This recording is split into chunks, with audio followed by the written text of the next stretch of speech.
స్థాయిలో వాతావరణ అంచనాలు 12 భాషల్లో వచ్చే వారం నుంచి అందుబాటులోకి సమాచారం. ఢిల్లీ వాతావరణ అంచనాలను వచ్చే వారం నుంచి గ్రామ పంచాయతీ స్థాయిలో విడుదల చేయనున్నట్లు భారత వాతావరణ విభాగం ఐఎండీ తెలిపింది. ఆంగ్లం, హిందీ సహా 12 భారతీయ భాషల్లో ఈ సమాచారం అందుబాటులో ఉంటుందని తెలిపారు.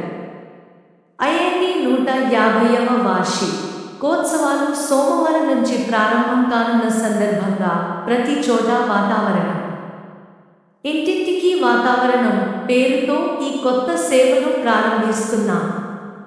మొబైల్ యాప్ ద్వారా వారం రోజుల వాతావరణ సమాచారాన్ని కొన్ని గంటల్లో ఎలా మారబోతోందనే వివరాలను తెలుసుకోవచ్చు. ప్రాంతం పేరు, పిన్ కోడ్ తెలిపి సులభంగా వీటిని పొందవచ్చు. ఈ సమాచారాన్ని వాడుకొని తదనుగుణంగా స్పందిస్తే వర్షాధార ప్రాంతాల్లోని చిన్న రైతులు 12,500 రూపాయల వరకు లబ్ధి పొందవచ్చు అని మహాపాత్ర తెలిపారు.